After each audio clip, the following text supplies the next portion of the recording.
इनसे सिर्फ फौज की दगाइयों की बात कर रहा हूं मैं, जो ट्रेन जला रहे हैं, मारपीट कर रहे हैं, आग इनके घर को बुलडोज करो ना भाई। आप सिर्फ सरकारी नौकरी मत छीनिए, आप सिर्फ उनसे फौज की नौकरी मत छीनिए, आप उनसे प्राइवेट नौकरी भी छीनिए, आप उनसे उम्मीद छीनिए। ये गद्दार है, ये देश के दुश्मन है, ये टेररिस्ट है। और मैं तो ये जानना चाहता हूं कि इनके घर में बुलडोजर अभी तक क्यों नहीं पहुंचा? एग्जैक्टली। जो तेरे हीरो बन रहे हैं, इनके घर में बुलडोजर क्यों नहीं? इनके घर में भी बुलडोजर पहुंचना चाहिए। इनके माँ बाप से भी वसूल करो पैसे ट्रेन के। बिल्कुल बिल्कुल exactly. Hey guys, welcome to my channel. My name is Atif Iqbal और आज मैं रिएक्ट करने वाला हूँ वीडियो पे जिसका नाम है डिफेंसिव ऑफेंस। चैनल का नाम है और आज हम वीडियो करने वाले हैं अग्निवीर बाय मेजर गौरव आर्या। तो लेट्स सी कि आखिर मेजर गौरव आर्या इस अग्निवीर स्कीम को कैसे एक्सप्लेन करेंगे अपने अकॉर्डिंग। अग्निवीर के बारे में मैं ऑलरेडी जानता हूँ, मैंने पढ़ा भी है, अपने आर्मी के दोस्तों से कंसल्ट भी करा है। जी हाँ, मेरे काफ़ी दोस्त आर्मी में है। मेरा एक दोस्त कैप्टन है आर्मी के अंदर, एक किसी के फादर जनरल हैं, मेजर हैं, अलग अलग पोजीशन पे हैं। तो उनसे मैंने बातें करी हैं, मैंने ओपिनियन लिए हैं उनके। हर किसी के अपने अपने ओपिनियन है depending upon their expertise as well. और लेट्स सी कि what major Gaurav Arya has to say about this scheme. अगर आपको वीडियो अच्छी लगे do let me know in the comment section and do give me your feedback और hit the like button. और दूसरी चीज़, प्लीज़ मेरे नोटिफिकेशन बेल को आप कर दो हिट, ताकि जब भी मैं वीडियो डालूँ आपको नोटिफिकेशन मिल जाए। और आपका अगर मन हो तो वीडियो देख लेना, नहीं मानो तो सेव कर देना, बाद में कभी आके देख लेना, कोई जल्दबाजी नहीं है। You have all of your time, watch whenever you feel like. Okay, let's start. Before we do so late, let's start this video. 3 2 1 go. बहुत लंबी वीडियो है, 40 मिनट्स। इनका दिमाग लश्कर तैयबा और जैश मोहम्मद वाला है, ज्वाइन करना चाहते हैं इंडियन आर्मी। ये देश की संपत्ति चलाएंगे। देखिए, जो शांति से, वैभव, मैं साफ बोल रहा हूँ, ऑन रिकॉर्ड बोल रहा हूँ आपके शो पे, जो शांति से प्रोटेस्ट कर रहा है, जो देश को नहीं जला रहा है, मैं उसके साथ खड़ा हूँ। मैं आपसे अग्री करूं ना करूं, आपका संविधान है, खा गया। शॉर्ट सर्विस कमीशन ऑफिसर्स को आपने बिल्कुल जमीन पर फेंक दिया। हम में से कितने बन गए टेररिस्ट? हम में से कितने बन गए माफिया शार्प शूटर्स? हम में से कितने बन गए दाऊद इब्राहिम का अस्कर? हम तो नहीं बन गए ना, सब लोग अपना काम ही कर रहे हैं ना। ये आर्ग्यूमेंट की अग्निवीर टेररिस्ट बन जाएगा, क्यों? मुझे बात समझ में नहीं आती। इसमें राजनीतिक पार्टी क्यों? इनको हर जगह कुछ ना कुछ करना है, हर जगह कुछ ना कुछ करना है, हर चीज में कि अग्निपथ स्कीम बुरी है। अरे फौज को चलाना है, दोनों फौज को जो चलाना है। ये फौज को ये भी सिखाते हैं कि सर्जिकल स्ट्राइक कैसे करनी है। इनको एयरफोर्स को ये भी ट्रेनिंग देनी है कि बालाकोट की स्ट्राइक कैसे तुम्हें करनी चाहिए थी, क्या करना चाहिए था। मैं ये कहना चाहता हूँ कि ये फ्री बैठे हैं तो ज्ञान देंगे। ये पेंशन का मामला फौज को डुबा देगा। ये मैं बता रहा हूँ, ये फौज को डुबा देगा ये पेंशन का मामला। आपके पास हथियार नहीं है, आपके पास वही गंदी सी इंसास है एक, ठीक है, राइफल आपके पास वेपन्स नहीं है फेस करने के लिए। जय हिंद दोस्तों, मैं हूं मेजर गौरव आर्या और आप देख रहे हैं डिफेंसिव ऑफेंस। लाइक करिए, सब्सक्राइब करिए और बेल आइकन दबाना बिल्कुल मत भूलिएगा। वैभव, ये जो अग्निवीर वाला मामला है, जो स्कीम निकाली अग्निपथ, तो मुझे काफी ना सोशल मीडिया पे मैसेजेस आ रहे हैं और मैंने अलग अलग मुख्तलिफ प्लेटफॉर्म्स पे इस बारे में बात भी करी है। लेकिन जो मुझे लगता है कि डिफेंसिव ऑफेंस एक लोगों को खास उम्मीद है इस मामले में, तो हमें अपना कुछ बातें रखनी चाहिए। और बातें जो हैं वो बीच में हैं। हर एक जो चाहता है वो चाहता है कि भाई हमारे पक्ष की बात हो, ऐसा नहीं है।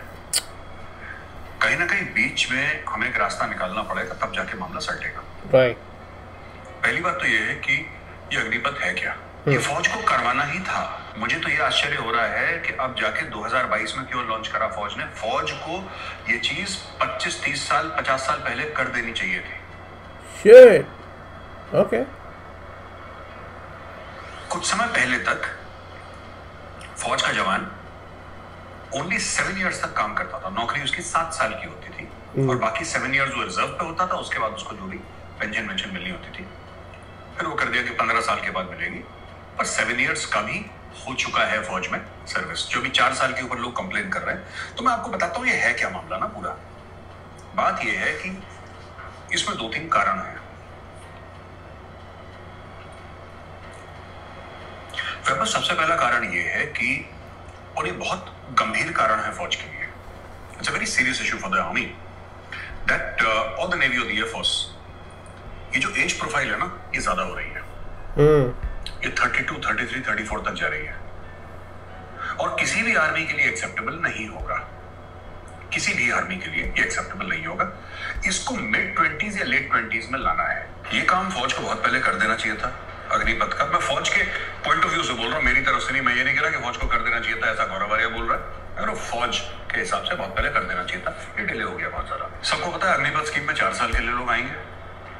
4 साल के बाद उसमें से 25% फौज में रह जाएंगे और बाकी बाहर की दुनिया चले जाएंगे। उदाहरण के लिए बीएसएफ में, सीआरपीएफ में, आईटीबीपी में, सीआईएसएफ में, एसएसबी में, असम राइफल्स में, मिनिस्ट्री ऑफ डिफेंस का जो सिविलियन स्टाफ है उसमें, और 15-16 जो भी डिफेंस यूनिट्स हैं जो जो कि एमओडी से ताल्लुक रखती हैं, मिनिस्ट्री ऑफ डिफेंस से ताल्लुक रखती है उसमें।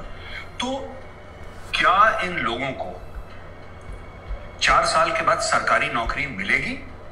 उसका आंसर है हाँ, उसका जवाब है हाँ, उनको गवर्नमेंट ऑफ इंडिया की नौकरी मिलेगी। इसके अलावा जो स्टेट पुलिस कर रही है, मेरी बातचीत अभी हुई थी ब्रिगेडियर बीडी मिश्रा सर से।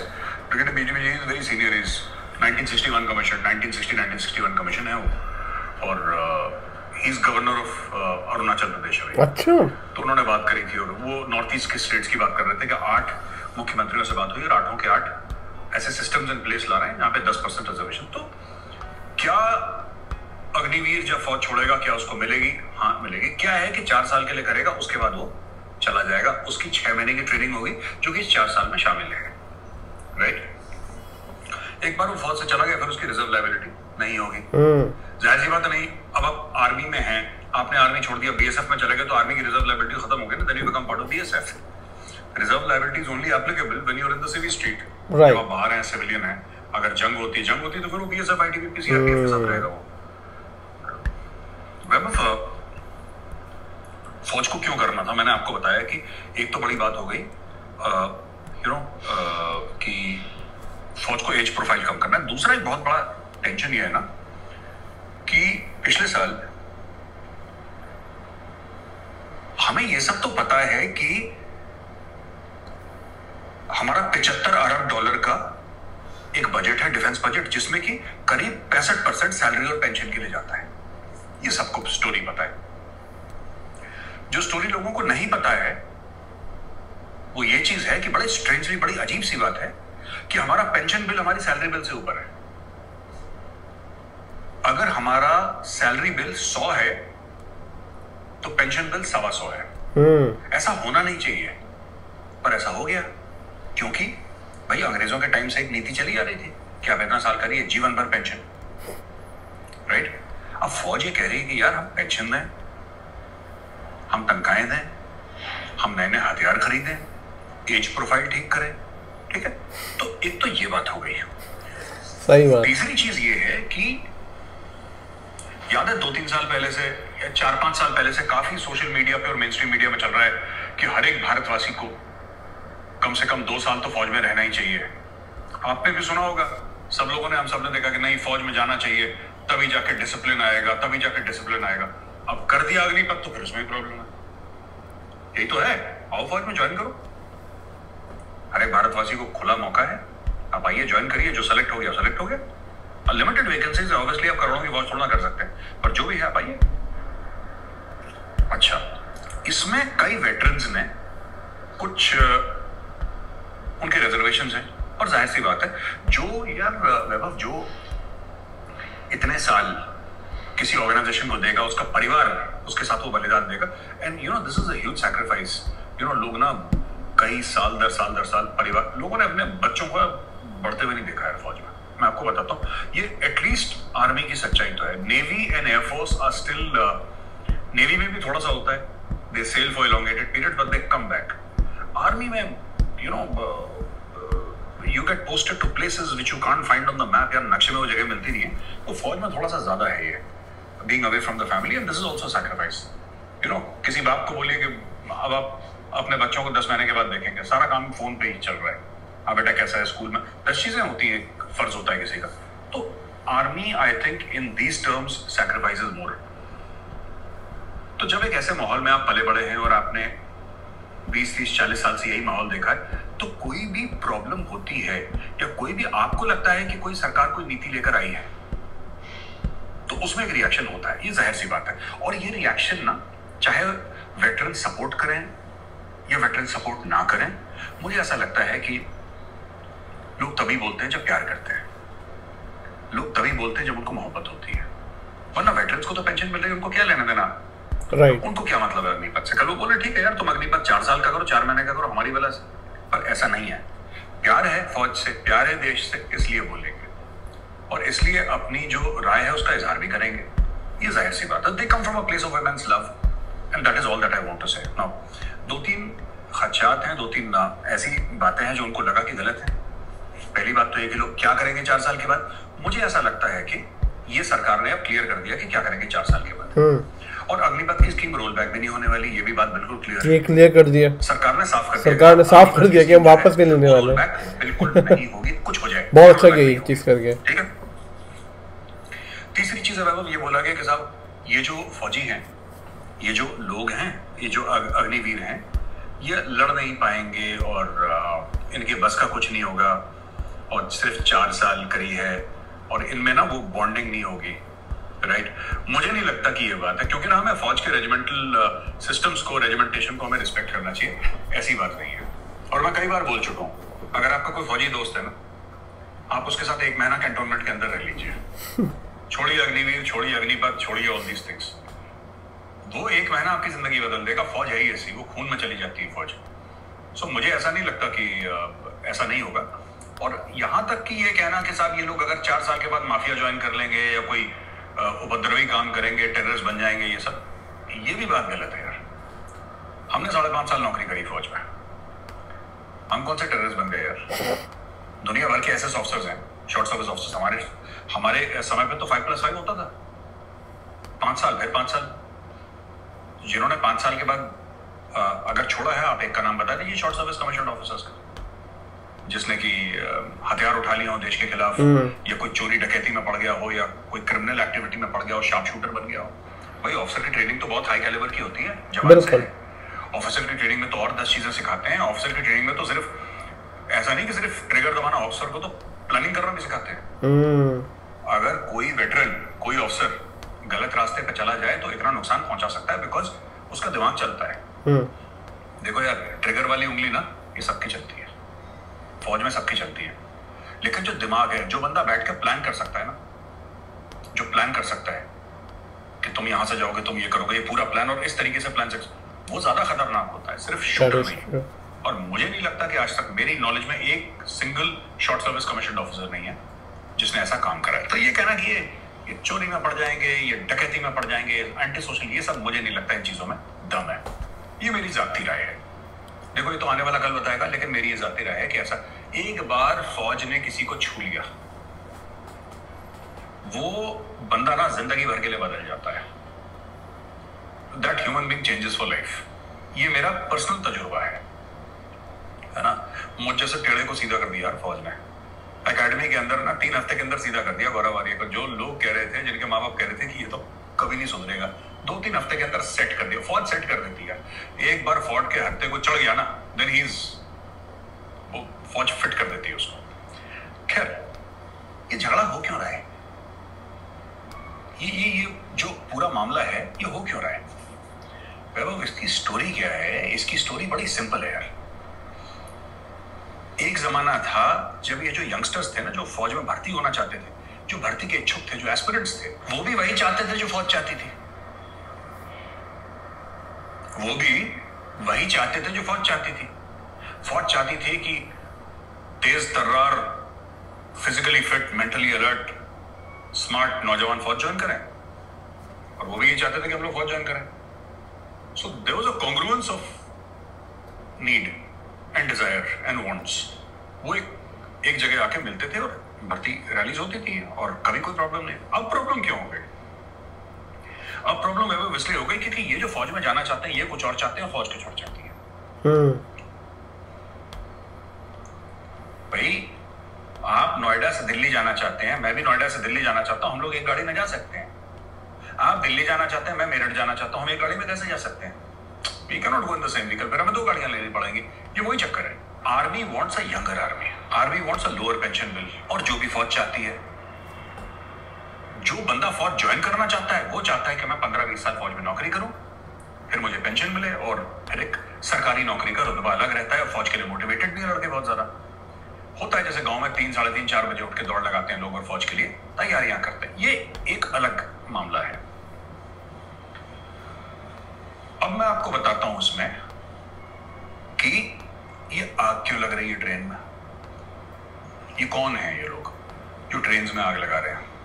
तो यार वैभव ऐसी स्टोरी है कि अलग अलग जगह ये देखो कहीं कहीं लग रही है ये आगे। आप भारत का नक्शा लीजिए, बिहार में, ठीक है, आपको ये यूपी के कुछ पार्ट्स में दिखेगा। इसका एपिसेंटर बिहार है, बिहार एपिसेंटर है, ठीक है। हैदराबाद में कुछ हुआ है, 1-2 और Hyderabad, Telangana, sorry my mistake, Telangana के आसपास अंदर कुछ हुआ है, कुछ 1-2 स्टेट्स में, पूरे भारत में नहीं हुआ है। That is true. ऐसा क्यों है? बात यह है कि इसमें सोशियो इकोनॉमिक फैक्टर्स हैं और इसमें कोचिंग सेंटर्स का बहुत बड़ा हाथ है। अब मैं आपको उदाहरण देता हूं, बड़ी इंटरेस्टिंग चीज है। इस पूरे कॉन्फ्लिक्ट में ना, ये जो आग लग रही है, इसमें 3 पार्टीज हैं। कोचिंग सेंटर पे बहुत एक्शन लिया जा रहा है। वो लड़का है जो फौज ज्वाइन करना चाहता है, ठीक है, वो लड़का फौज ज्वाइन करना चाहता है, उसका दिल साफ है, उसको वर्दी पहननी है, देश सेवा का, वतन की खिदमत का एक जुनून है सर पे, वर्दी पहननी है। गांव में देखता होगा, लोग आते हैं छुट्टी से, फौजी जाते हैं, उनसे बातें सुनता होगा, वो मोटिवेटेड है। तो वो तो बेचारा साफ पाक आदमी है, वो चाहता ही है कि मैं फौज में जाऊं। उसका कोई एजेंडा नहीं है, उसका सिर्फ ये एजेंडा है कि मुझे फौज में जाना है, उसके अलावा उसका कोई लेना नहीं। अब उसके माँ बाप और घर वाले जो उसका कोचिंग सेंटर वालों पे बहुत एक्शन लिया जा रहा है। आर्मी ने सीधा बोल दिया है, मैं बताता हूँ, कि इन पे एक्शन लेना चाहिए। लगता है कि उस लड़के को ये नहीं लगता, जो 17-18 साल का लड़का जो दौड़ लगा रहा है सवेरे, उसका नहीं, उसका एम है, उस लड़के का, उस बच्चे का एम है कि मुझे वर्दी पहननी है, बस मुझे फौज में जाना है, मुझे फौजी बनना है, मुझे देश की सेवा करनी है। उसके दिमाग में जो भी आइडियल्स होंगे, सैक्रिफाइस के, वैलर के, ऑनर के, ट्रू, उसलिए जाता है, क्योंकि गांव और ऐसे समाजों में फौजियों की इज्जत भी बहुत है। right. तो वो सब देखता है, वो मोटिवेटेड है कि मुझे फौज में जाना है। right. वो तो एक बच्चा है, वो अलग 17-18 साल का लड़का जो फौज में भर्ती होना चाहता है, रिक्रूट होना चाहता है, उसको आप 1 मिनट के लिए अलग कर दीजिए। उसके मोटिवेशन मैंने समझा दी। अब उसके माँ बाप की क्या मोटिवेशन है?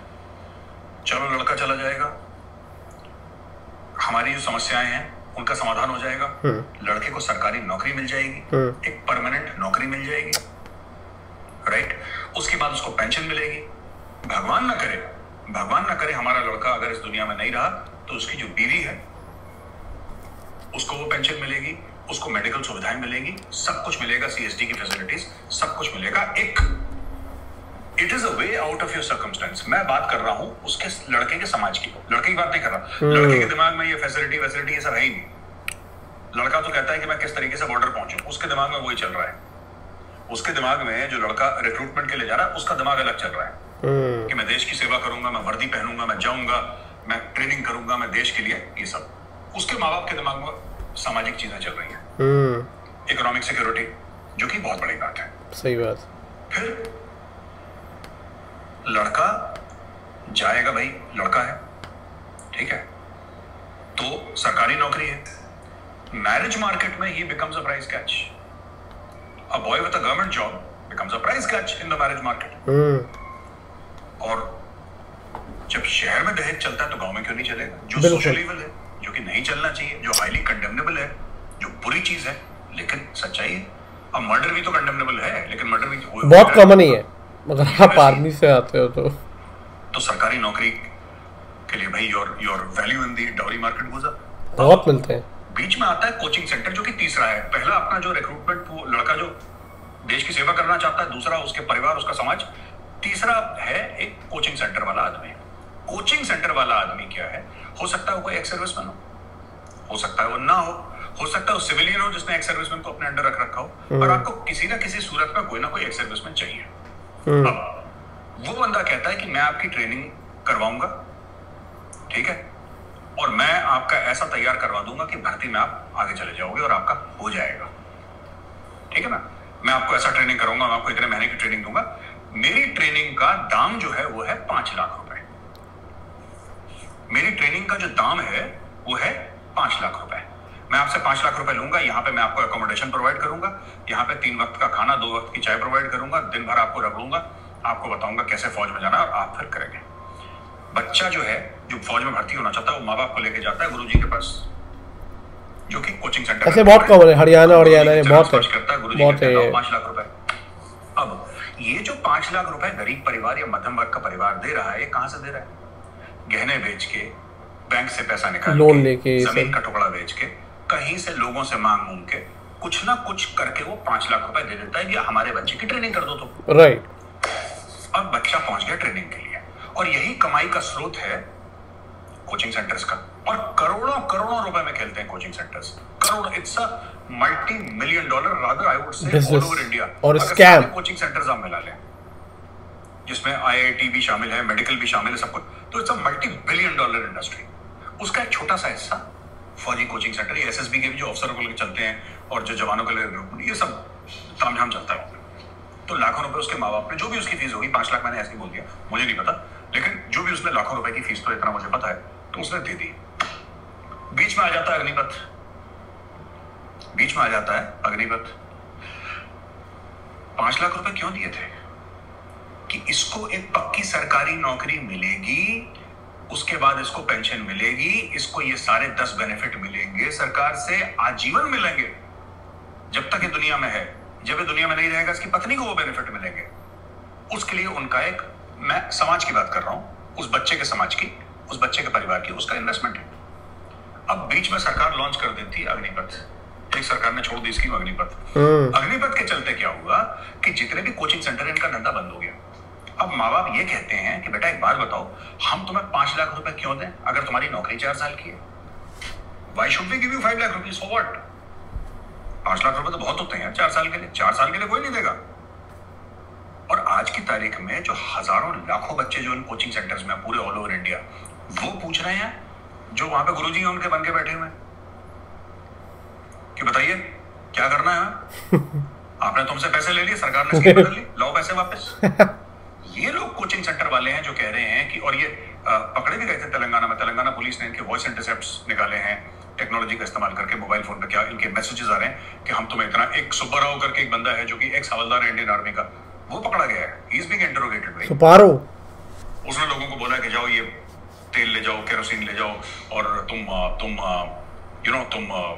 पेट्रोल ले जाओ, ट्रेन में आग लगा। तो ये लोग क्या कर रहे हैं कि ये लोग ट्रेन में आग लगवा रहे हैं कि किसी तरीके से, जैसे फार्म लॉज में सरकार के ऊपर बहुत प्रेशर आया था और सरकार को मजबूरन फार्म लॉज वापस लेने पड़े, तो अगर तुम आगजनी करोगे, अगर तुम मार कटाई करोगे, पूरे देश में अगर आग लग जाएगी, तो डर के मारे जो मोदी सरकार है वो अग्निपथ भी वापस ले लेगी। ये बेसिक ये ड्रामा पीछे से चल रहा है।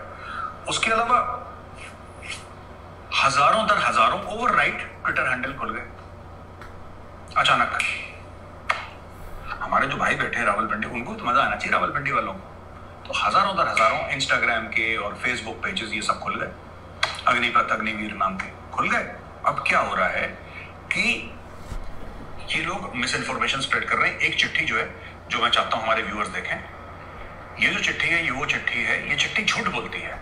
इसका ओरिजिन पाकिस्तान में है। ये चिट्ठी ये कहती है, इसके ऊपर हमने फेक का स्टैम्प भी लगा रखा, अगर आप देखें, ये चिट्ठी ये कहती है साहब कि जनाब ऐसा है, जो लोग ऑलरेडी फौज में चले गए और अगर उनका प्रमोशन नहीं हुआ तो उनको भी हम अग्निवीर कैटेगरी में डाल देंगे। ये कितना बड़ा झूठ है, लेकिन इसके बारे में नॉलेज ही नहीं है, लोग परेशान है तो लोग बिलीव कर रहे हैं। तो ये इस तरीके से भी दुश्मन प्रोपेगेंडा कर रहा है वैभव। ये देखो,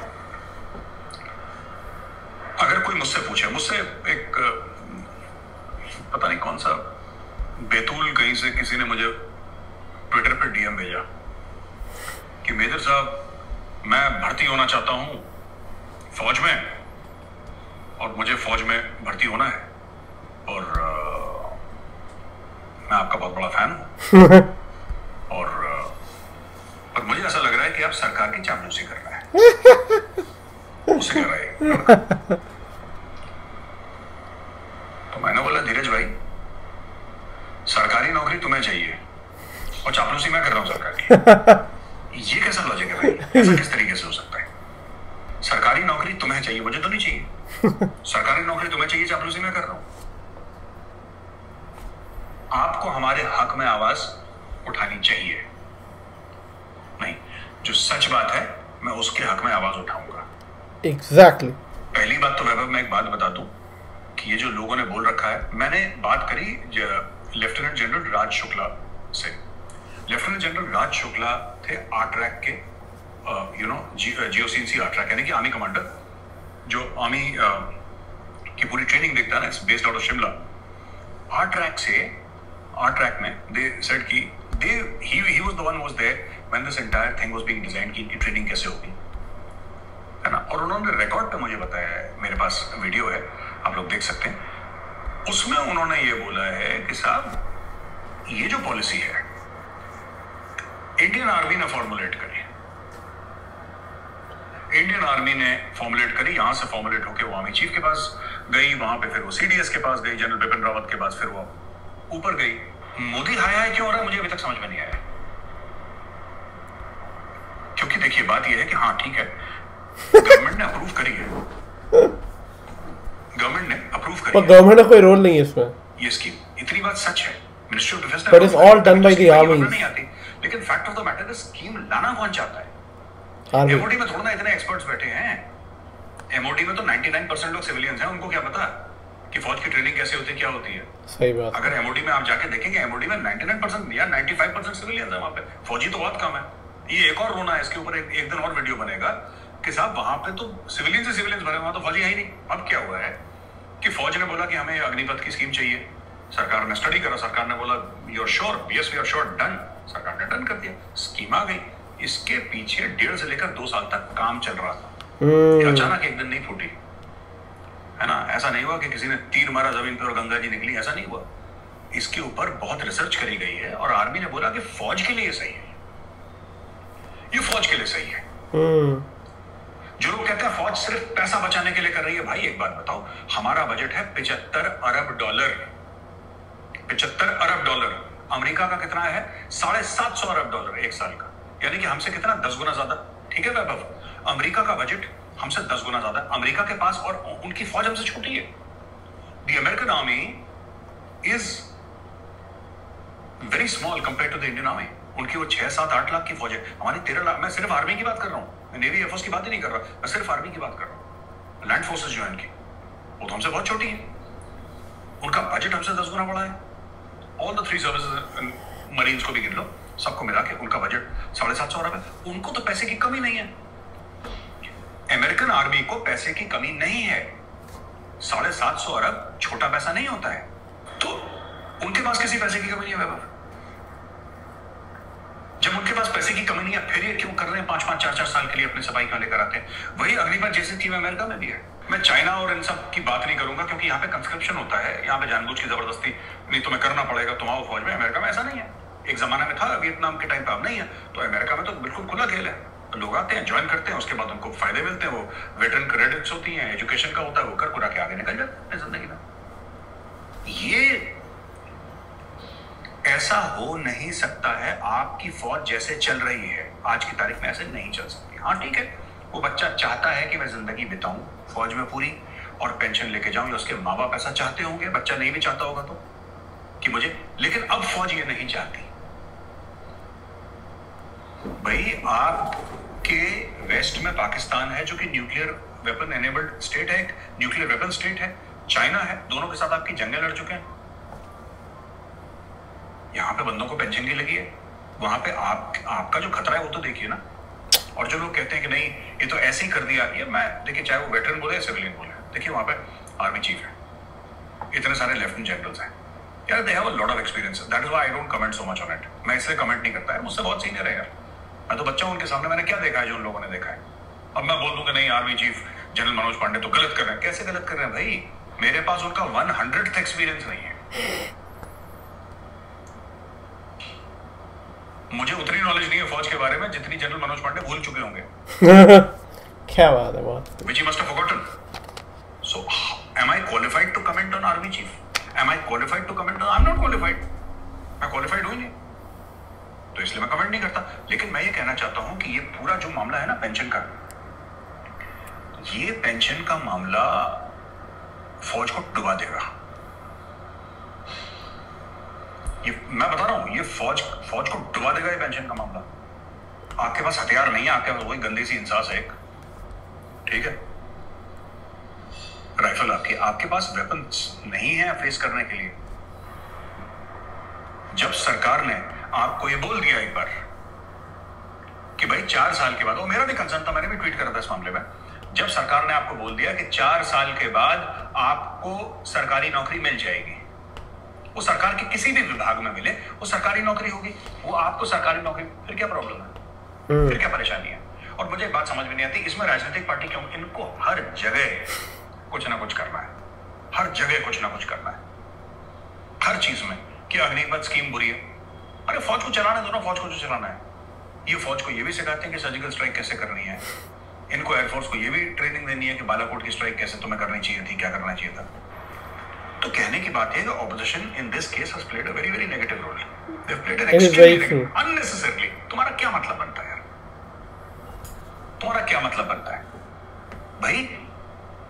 ये फौज के लिए अच्छी है इसकी, मैं जानता हूं इससे लोग नाखुश हैं, मैं मना नहीं कर रहा, पर एक बात मुझे कहनी पड़ेगी वैभव, जो लड़के हैं जो टेस्ट पहले पास कर चुके हैं, कई हजार हैं जो टेस्ट पास कर चुके हैं, मैंने भी सुना है मेडिकल और वो कर चुके हैं, उनके ज्वाइन नहीं कर पाए बिकॉज़ ऑफ कोविड, या उनका एक आध कोई चीज रह गई, वो ज्वाइन नहीं कर पाए, उनको जरूर फौज को लेना चाहिए। हाँ, ये मैंने बहुत सुना, अग्निपथ स्कीम, क्योंकि उन्होंने टेस्ट जो दिया था पुरानी स्कीम के तहत दिया था। अगर मैं उन लड़कों को अलग कर दूं जिनके टेस्ट पास हो चुके हैं, मेडिकल, फिजिकल, रिटन सब कुछ पास हो गया है, ठीक है, उनको तो फौज को लेना ही चाहिए पुरानी स्कीम। That is true. मैं इस चीज को पूरा सपोर्ट करता हूं, क्योंकि उन्होंने टेस्ट जो है, टेस्ट उन्होंने दिया था पुरानी स्कीम के तहत, ठीक बात है। लेकिन जो नए हैं, जो नए लोग हैं, जो परेशान, आपका मन था, आपके मन से फौज चलेगी? आपका मन है फौज में जाने के लिए? देश की सुरक्षा बाहरी हो, आंतरिक हो, ये आपके मन से चलेगी? आपके मन से तो नहीं चलेगी ना। हमारा मन है साहब, हमने तो इतने साल से हम तैयारी कर रहे हैं, आप 50 साल से तैयारी कर रहे हो,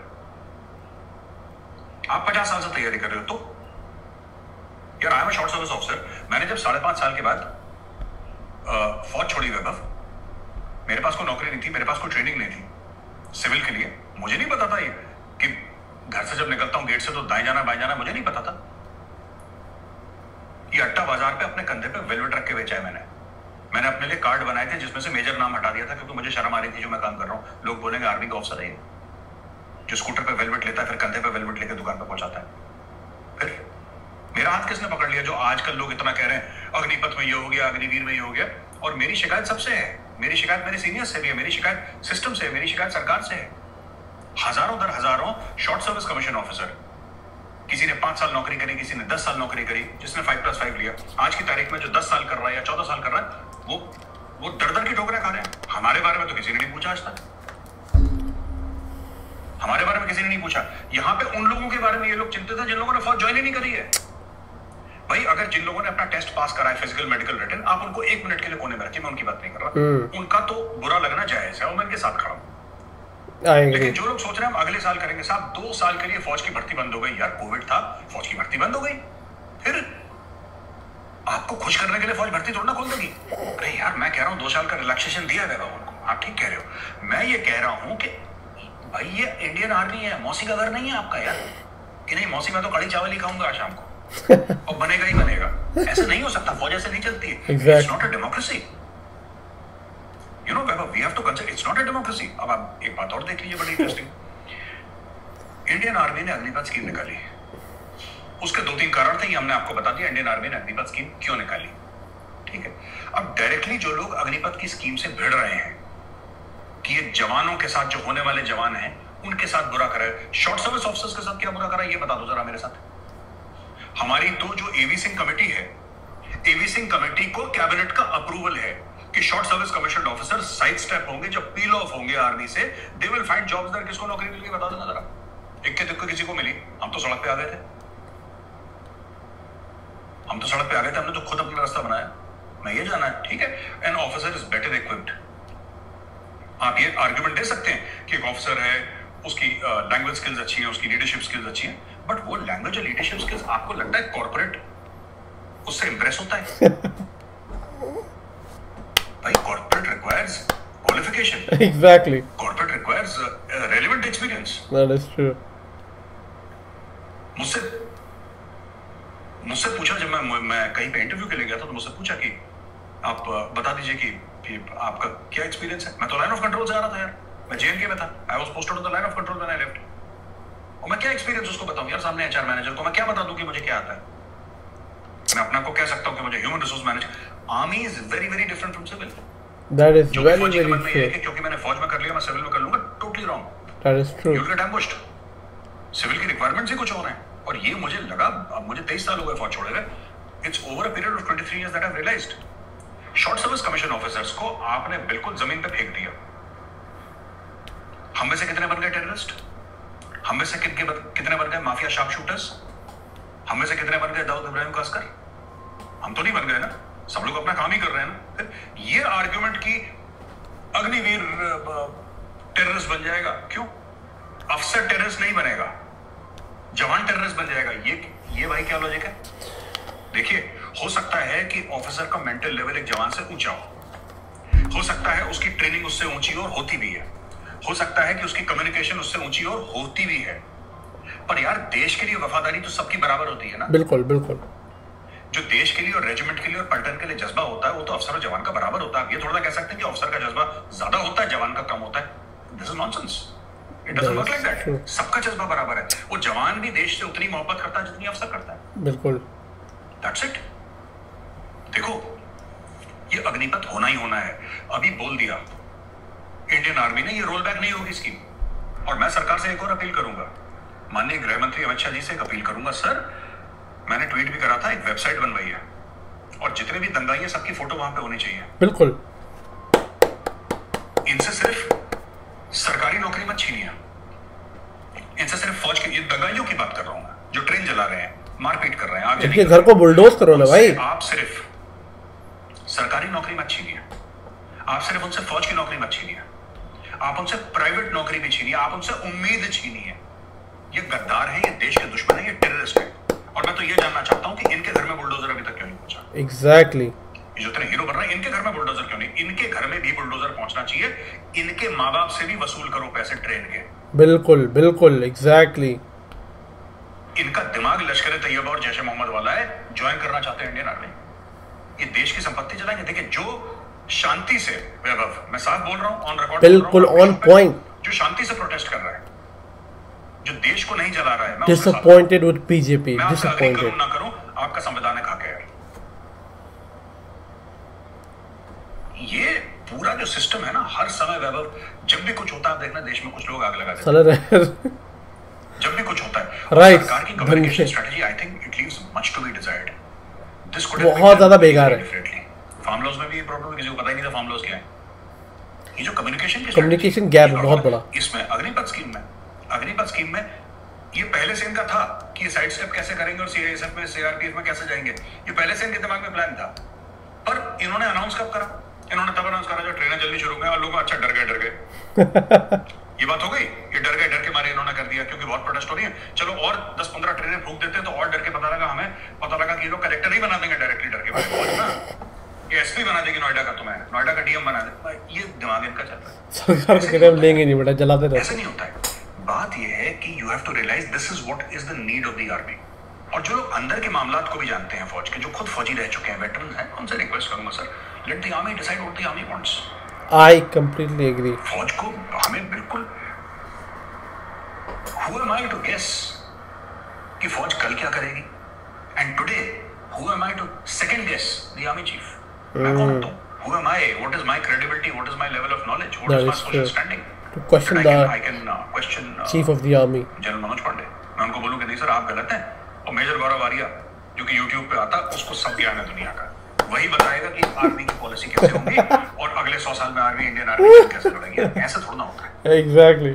तो मुझे लगता है कि इन सब चीजों को खत्म करना चाहिए। To the point. जो लोग हैं जो ट्रेन चला रहे हैं वो जेल जाएं, और उनको सिर्फ जेल में ही रोटी मिले, क्योंकि बाहर उनको ना मिले। वेबसाइट की जो मैं बात कर रहा था वैभव, दैट इज वेरी इंपॉर्टेंट। वो वेबसाइट में इन सबके नाम होने चाहिए, इनके आधार कार्ड की फोटो होनी चाहिए, इनके इनका पता होना चाहिए, सब कुछ होना चाहिए कि अगर ये बिहार के, यूपी के या तेलंगाना के या आंध्र प्रदेश के किसी गांव में भी किसी फैक्ट्री में जॉब के लिए अप्लाई करें, फैक्ट्री वाला कंप्यूटर में देखे कि भाई इस शक्ल वाला यहाँ पे है कि नहीं, सॉरी तुमने ट्रेन जलाई थी, तुम्हें नौकरी नहीं मिलेगी। Exactly. Government should say simply, अगर तुमने किसी भी आगजनी वाले को तुमने नौकरी दी, तुम्हारा बिजनेस का लाइसेंस ही कैंसिल कर देंगे, तुम भी सड़क पे आओगे। बिल्कुल, बहुत सही। You have to take very very, you can't go on burning public property। आप कितने भी आपका जो वो हो, cause वो genuine हो, you can't burn public property।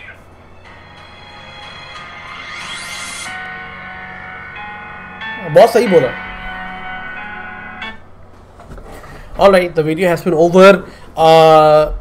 जो कि बहुत लंबी वीडियो थी गौरव आर्या की, मैंने भी देखा, आपने भी देखा, but that video was very interesting. दो बात मैं कहना चाहता हूँ। एक बात तो ये है कि स्कीम बहुत अच्छा है, स्कीम के ड्रॉबैक्स भी हैं पर प्रोज भी हैं, तो ये चीज़ आपको देखनी है।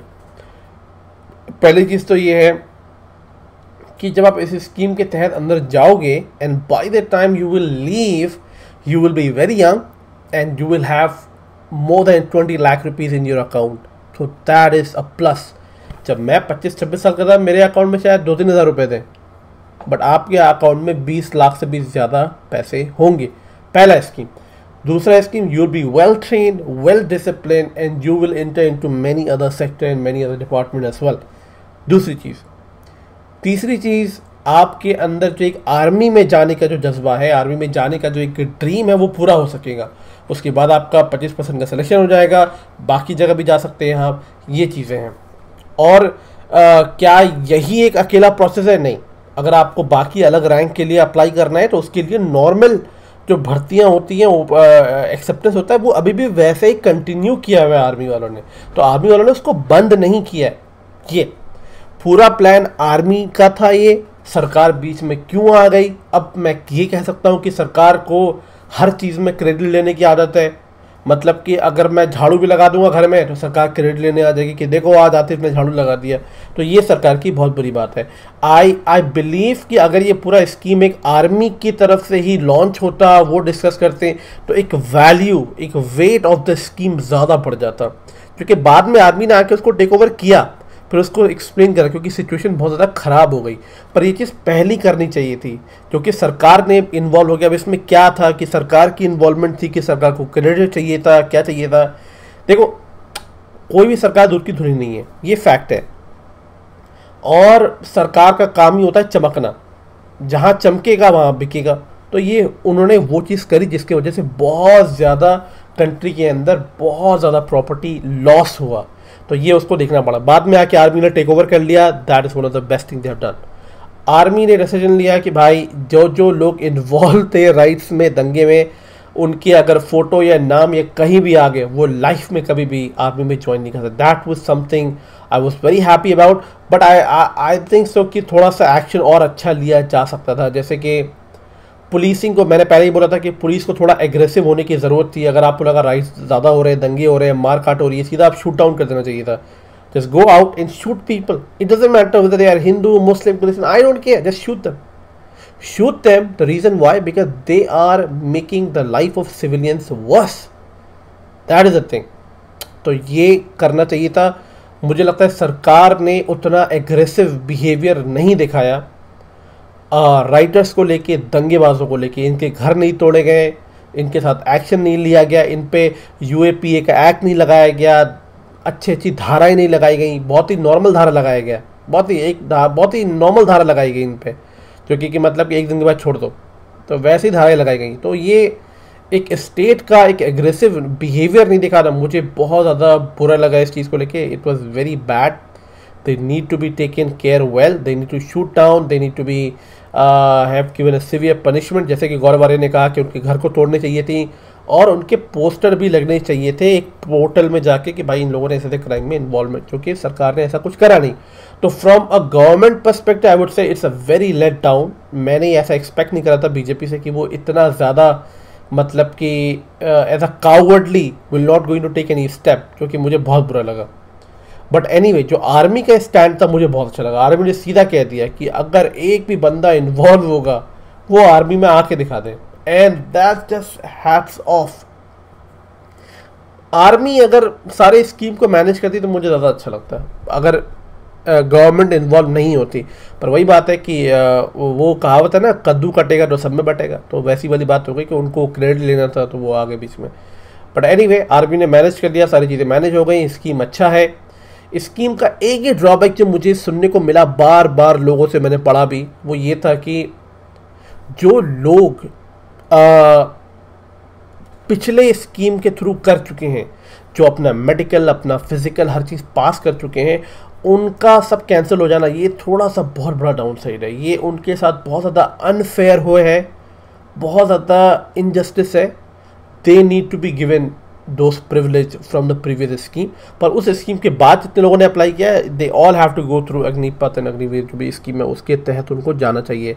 पर जैसे मेरे बहुत सारे दोस्तों ने भी अप्लाई करा है, वो इसी बात से नाराज़ हैं कि वो फिज़िकली पास कर चुके हैं, मेडिकली पास कर चुके हैं और वो वेट कर रहे थे। तो उनके लिए थोड़ा हार्ट ब्रेकिंग है because they have done training like I would से लाइक क्रेजी, और मैं शायद उनके ट्रेनिंग का 2% भी इमेजिन नहीं कर सकता। तो मुझे लगता है कि वो कहीं ना कहीं होना चाहिए। तो ये पॉइंट लास्ट टाइम अभिजीत छावड़ा की वीडियो में अभिजीत छावड़ा ने कवर नहीं करा था, तो मैं बोलना भी भूल गया था। पर आई एम वेरी थैंकफुल कि मेजर गौर आर्य ने इस पॉइंट को कवर किया ताकि मैं भी इस पॉइंट को बोल पा रहा हूँ। तो ये एक डाउन साइड है। अगर आर्मी या गवर्नमेंट ही आके अगर कवर अप कर लेती है इस चीज़ को तो बहुत अच्छी बात है। अगर कवर अप नहीं करती है तो ये बहुत बड़ा लेट डाउन होगा और वो सारे लोग डीमोटिवेट हो जाएंगे। बट बिसाइड दैट उसके बाद जितने लोग आने वाले हैं they should come with Agnipath and Agniveer policy, क्योंकि सारा पैसा पेंशन में चला जाएगा। हाँ ये भी बात है, काफ़ी लोग कह रहे हैं कि सरकारों का पेंशन ख़त्म नहीं है। तो मुझे लगता है कि जितने जो हमारे गवर्नमेंट के ऑफिशियल्स लोग हैं जिनकी ऑलरेडी सैलरी है, अच्छी संपत्ति, उनका भी पेंशन बंद होना ज़रूरी है। क्योंकि आई वुड से कि more benefits to the army is more important than more benefits to the politicians. Politician के सबके पास करोड़ों पैसे हैं यार, करोड़ रुपए देकर टिकट लेके आते हैं साले। तो ये एक बहुत बड़ा पॉइंट है कि आई थिंक इनको पॉलिटिशियन के पेंशन काटने चाहिए और उस पैसे को लेके आप जो है वेपन इंडस्ट्री में खर्च करो ताकि आप अच्छे वेपन आए, और आर्मी को बेनिफिट्स प्रोवाइड करो, अलग अलग बेनिफिट्स। भले उनको आप वो ना दो, क्या कहते हैं, पेंशन ना दो, पर अलग अलग बेनिफिट्स प्रोवाइड करो। तो मुझे लगता है कि सरकारों के पेंशन भी रुकना बहुत ज़्यादा ज़रूरी है। तो एनीवे ये मेरा एक अपना ओपिनियन था। आपको क्या लगता है आप मुझे कमेंट सेक्शन में बता सकते हैं, और I would love to see you guys in my next video. Take care and Jai Hind, Vande Mataram.